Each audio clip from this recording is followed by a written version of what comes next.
I know it's the national law here in America that women are more evolved than men, but if that's true, how come they're still so impressed by shiny objects?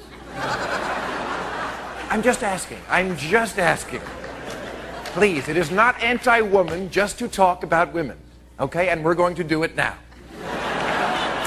Because when I say this is a feminized country, first of all, understand that I get it, that there are millions and millions of women who are steely-eyed realists, and millions of men who are anything but.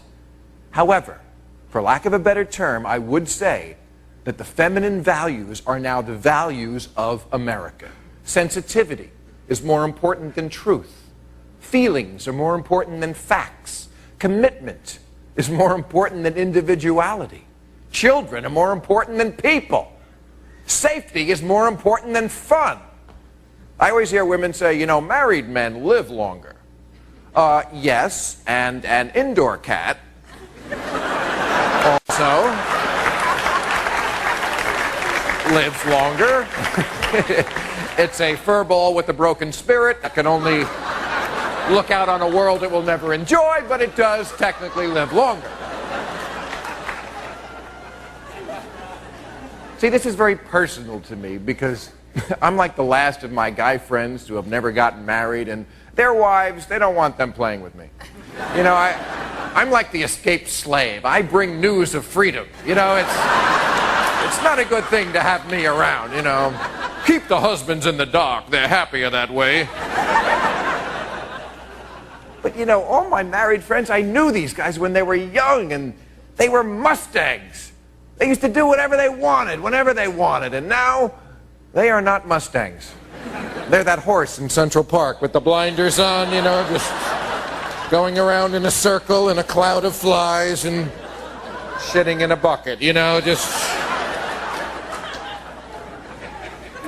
So I know women don't have it easy in America, but it is sort of politically incorrect just to be male in this country now. I mean, look at television, look at any sitcom. The wife is always brilliant and ethereal and right about everything, and the husband is always a dumb fuck lucky to have found her. The only smart men on television are Frasier and his brother, both of whom are gayer than Little Richard's underpants. So, I understand that women suffer, but I don't think it's as much publicized that a lot of men in America are living lives of quiet desperation, lobotomized of their libido, anesthetizing themselves with sports and pornography, and living in an Orwellian world where we have to pretend to concur with the woman's point of view. On any TV show in America, if somebody got up there and said, you know, women are smarter than men, automatic round of applause. If somebody said men are smarter than women, you'd be booed off the stage. I mean, what does that tell you about our culture, that we have to pretend that one sex is smarter than the other? Women are smarter than men. If women ran the world, there'd be no wars. Being pregnant is sexy.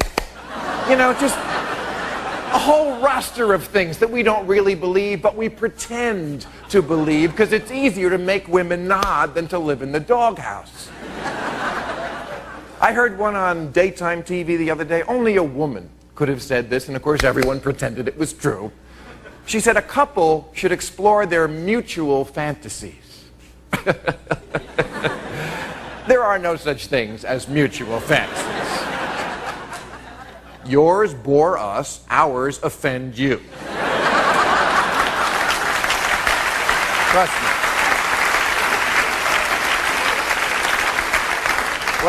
Ladies, trust me, there is no fantasy where a handsome prince runs to you across a meadow and takes you in his arms and pledges his undying love and then comes on your face, okay? That would be a mutual fantasy if you've ever seen a porn movie.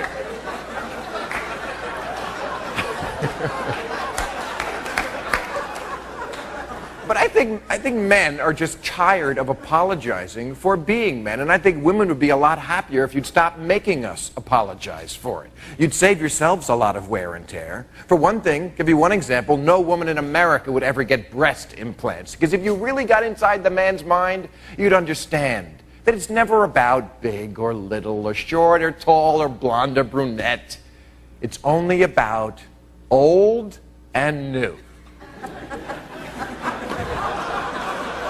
You cannot reform biology. And by the way, the male impetus to spread our seed is why we are a successful species. That is why we're sitting here right now. But do we get thanks for it? No, we get impeached.